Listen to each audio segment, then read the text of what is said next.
But now it's time to open up the box office, to ask for that extra scoop of melted cheese in your nachos and pray that the person in front of you doesn't start Instagramming during the movie. It's time for a Hall of Fame film club, so let's do it.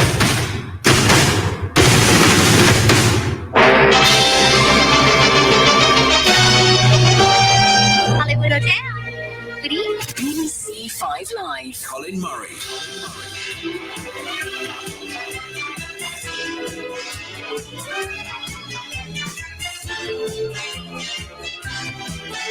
Hooray indeed. Welcome back, everyone. We're live. This is our film feature on the radio that's like no other, because it's split exactly down the middle between the quality of the movie and the quality of the sport and that sporting story told within.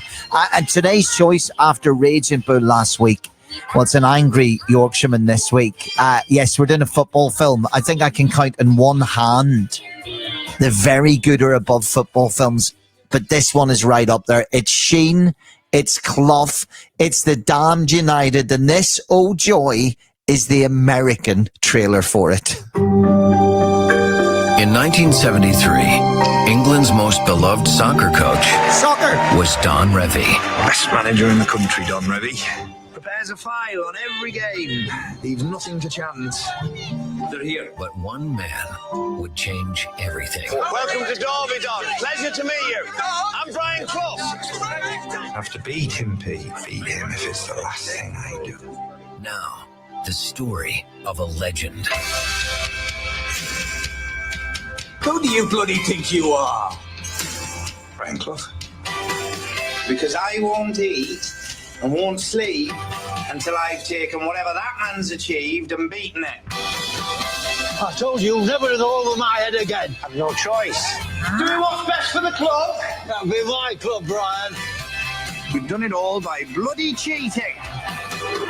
You're going to have to work and change. There's no point unless you want to beat the best. Like to see Don Revvie do that, eh? And be the best. That's horrible with you, Pete. No ambition. We have to part company. Fine, it'll cost you 25 grand. That's the trouble with you, Brian. Too much ambition. And don't show your face here again. There would be no Derby County without me. No league title, not without Brian Clough. Full stop. Come on!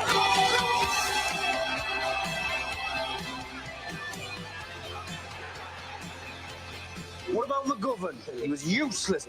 Whose idea was that? Yours. This fella talks too much. They say he's another Muhammad Ali. Now, Clough, I've had enough. Stop it. Are you going to stop it? No, I'm going to fight him. It's a lovely trailer, isn't it? Although the use of soccer, no doubt, delighting the UK masses this morning. That is the US trailer for the Damned United, an adaptation of the David Peace book of the same name, but a very different take, I suppose, certainly a different feel. As for my regular guest on the film club, no need the trailer.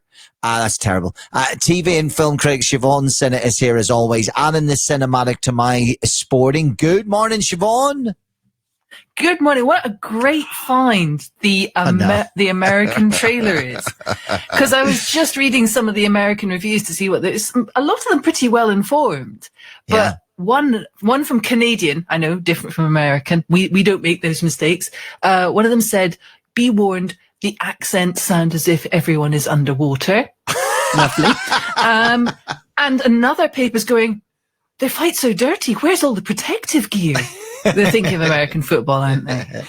It's brilliant. Listen, this is Michael Sheen and Peter Morgan. So he writes something and then says, "Michael, can you just morph into that real life character, please? What have they done together? Remind us of this connection, because it goes beyond this movie." Absolutely. No, in fact, Peter Morgan and Michael Sheen worked together on Frost Nixon, and it was really when they were in Venice for the film festival for and premiering The Queen, where of course he plays Tony Blair, that Stephen Frears, who directed The Queen, had read David Peace's dark, dramatic, and pretty much unfilmable book, but then started passing it around to Michael Sheen and also to Peter Morgan, said, "We should be doing this. And I think Michael Sheen would make an absolutely brilliant Clough." So there they are, they're in the Venice Film Festival, a place of sunshine, red carpets, sequins, mobile phones, and they're thinking about 70s footballers, mud, in extremely large, heavy glass cigarette ashtrays, and Yorkshire. And it has to be said, Stephen Frears isn't attached to the Damned United. He dropped out, and instead they got in a guy called Tom Hooper, who had directed episodes of Prime Suspect and Cold Feet, and also Longford, which starred Jim Broadbent, who we heard in the trailer there. And you know how last week we were talking about Martin Scorsese hating boxing? Yes. Well, Tom Hooper had never been to a football match in his life. Yeah. And all at the start, Peter Morgan had to say, look, it'll be okay. Lindsay Anderson made this sporting life, and he'd never seen a rugby match. So why is Michael Sheen so good at this? In taking these characters who we believe that we can't unsee the real thing. These aren't characters from the 17th century. They're here now in our modern history, yet he makes us believe. You've no doubt met him and interviewed him. What has Michael Sheen maybe got that allows him to do this sort of morphine in such a supreme way? Because he is brilliant as Brian Clough.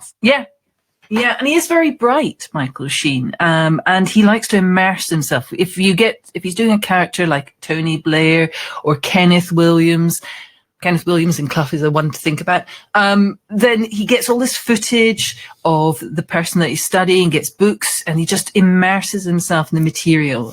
He was telling me that not only did he watch all the Clough footage, so he knew all the lines that Clough is famous for, I'm not saying I'm the best manager in the world, but I'm in the top one. But he also started reading about, off on a tangent, he started reading about cult leaders, because the more he found out about how Brian Clough behaved with his teams, the more it sounded to Michael Sheen like it was cult-like. The teams that he worked with, he ruled them with this mixture of love, but also respect and fear, and he wasn't averse to psychological game playing with them. And he's delighted by Damned United. I mean, there's a scene where you see all the actors running around training, and Michael Sheen's Clough is just reading a paper and shouting it. That was Michael Sheen's idea. And the lovely scene, we'll get on to talking about the relationship between Clough and Brian and Peter Taylor in a bit, but there's a lovely little bit where the two of them are in the car, having escaped Sunday lunch, and they're driving to buy a player. And while Michael Sheen is driving, Timothy Spall, who plays Peter Taylor, is feeding him crisps from the passenger seat. That's something from Michael. His mum and dad used to do it when he was a kid. His mum would put crisps in his dad's mouth. And it's little moments like that he felt showed how close Brian Clough and Peter Taylor were. But the thing to this, and while he's great, you get Timothy Spall as Peter Taylor, you get Jim Broadbent as Sam Longson, who almost steals the show for me, by the way, and Colin Murray as Don Revvie. To me, they're proper grassroots acting royalty. Yeah. And I mean, here, just to give you an idea, Broadbent is brilliant in it. Here's just a little clip of him. There would be no Derby County without me. No league title, no champions of England, not without Brian Clough. I'm going to give you some good advice, Brian Clough. No matter how good you think you are, how clever, how many fancy new friends you make on the telly, the reality of all in life is this. The chairman is the boss, then comes the directors, then the secretary, then the fans, then the players, and then finally, last of all, bottom of the heap, the lowest of the low, comes the one who in the end we can all do without, the blooming manager. What a walk-off that is. This film, just very briefly, Siobhan, is not just made by Sheen. It's made by Broadbent and Spall and Meany. And they don't have to look like the characters they're playing. They just have to be the brilliant actors that they are. Yeah, it's funny that Peter Taylor, when you see the documentary footage, because I didn't know what Peter Taylor looked like, and he doesn't look like Tim Spall. Taylor's this steel-haired, tidy-looking, middle-aged guy, and I'm not saying anything untoward against Timothy Spall. He's got a real great face, but it is that of a well-fed bulldog, and that's not Peter Taylor. But he inhabits the spirit of Peter Taylor, and that's fair enough. Colin Murray is Don Revvie. I mean, he's terrific. And I did really enjoy how they show the footballers of the time, not the chiseled complex carb eating, getting to bed early lot of nowadays.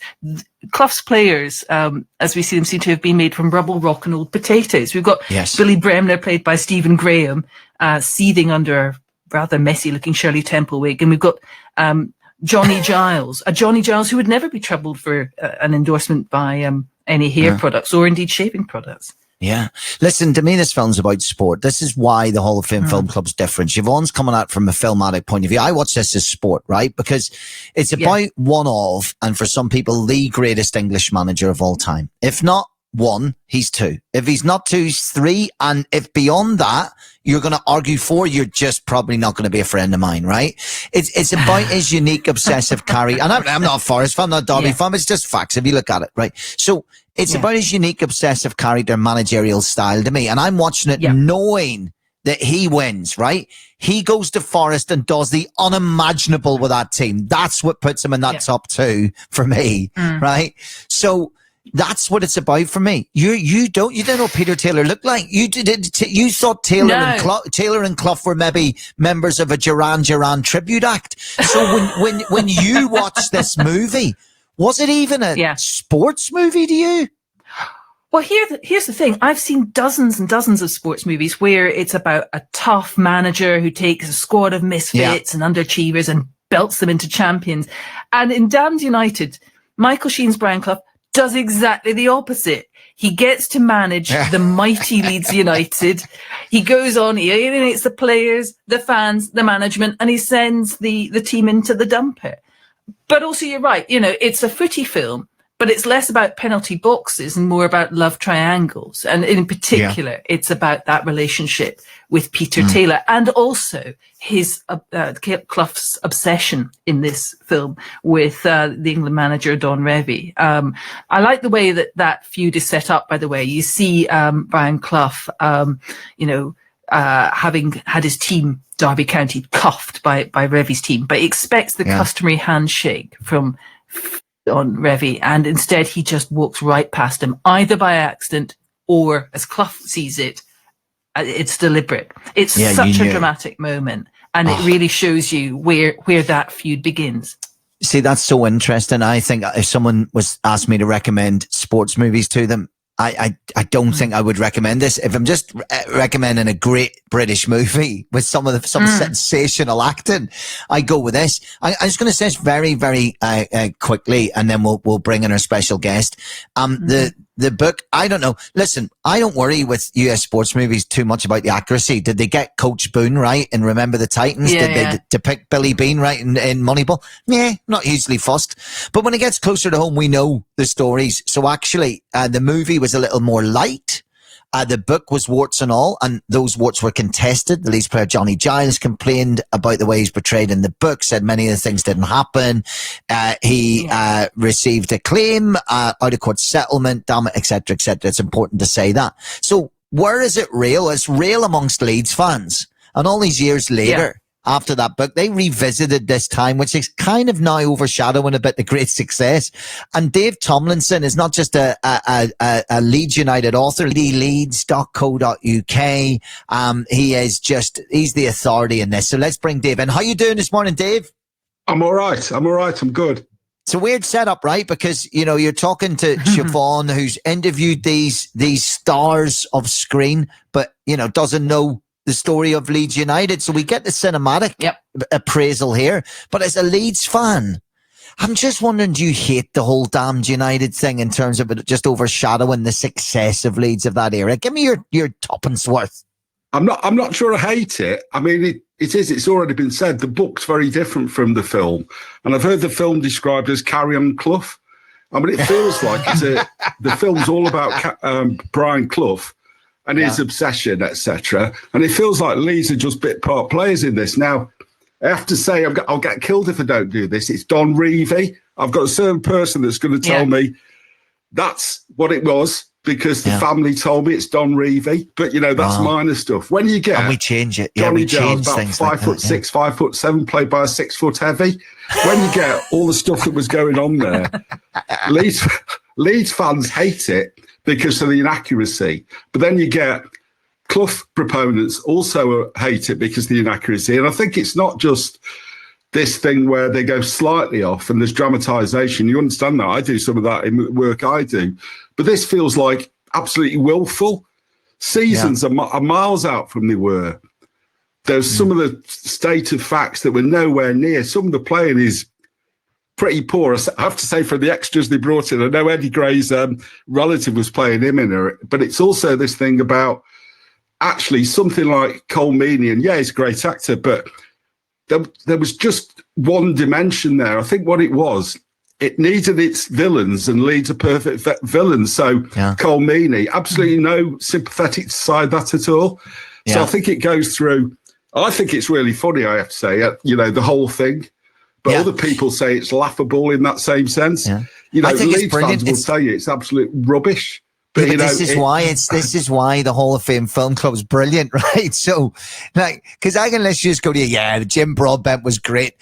This is the thing. If ever there was a film not made for you, this is the ultimate not made for a Leeds fan. So we were looking at who we could have on as guest as this. We just need someone like Dave Tomlinson because it'll be such a homegrown perspective.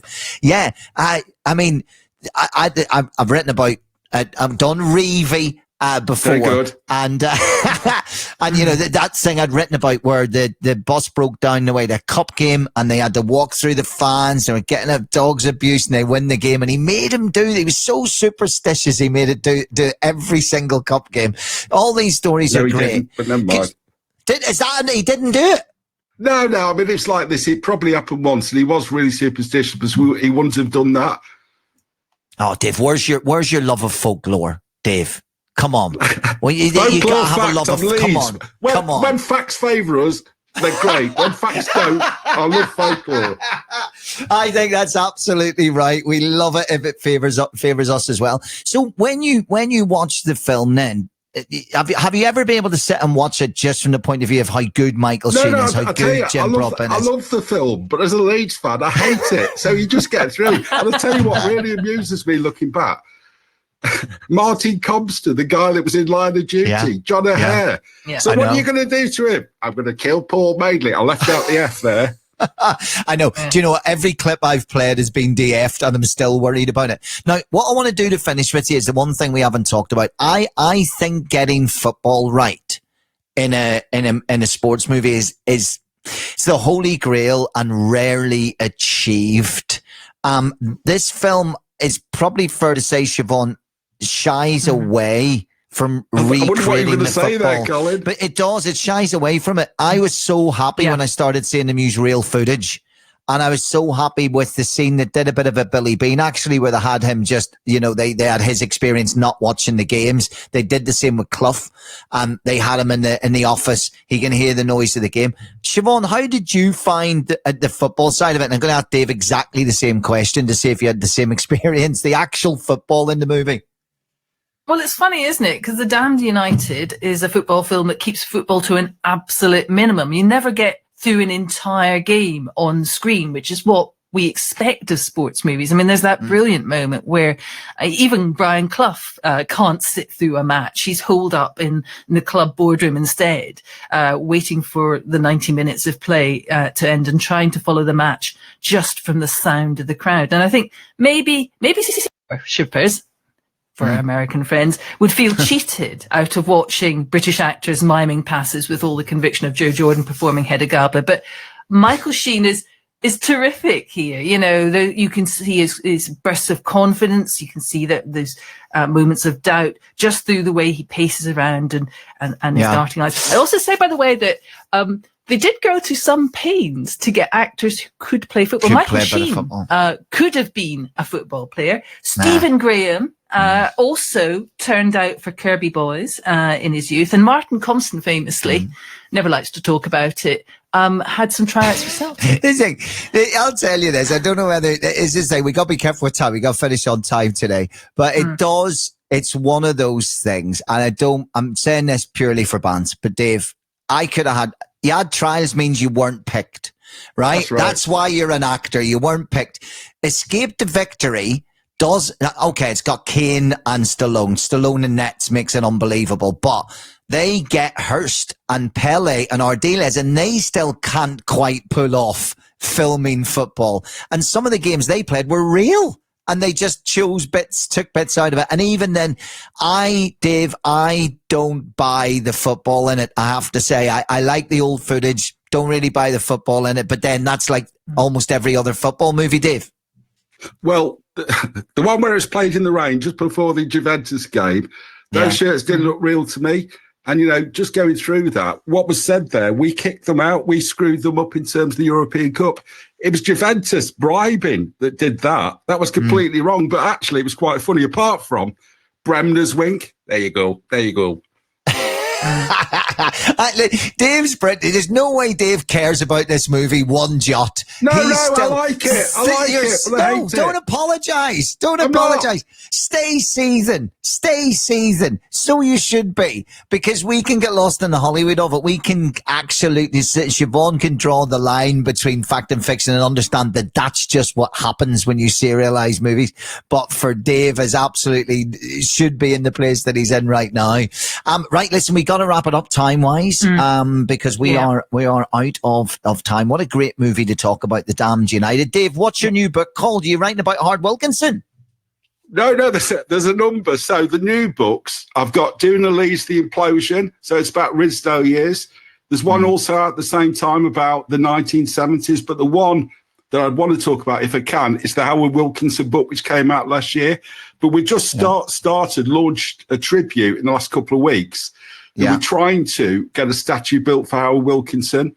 Nice. Howard Wilkinson legacy, really good launch, a lot of interest, etc. That's the one I'd want to talk about. Well, listen, that's great. I'm glad we're able to mention it. We've got to go to the Wimbledon now at 12. I'm going to, whatever your next book is, I'm going to read every word of it, Dave. And if you make one mistake in it, I'm going to pull you up like Colin, the Damned United. Colin, no mistakes. Why wouldn't you want to read his books, whether you're a Leeds United fan or not? Dave, thank you so much. Appreciate it. Thank you. No problem. And thank you, Siobhan. Great as always. That was a lot of fun today. And we'll do it all again next week.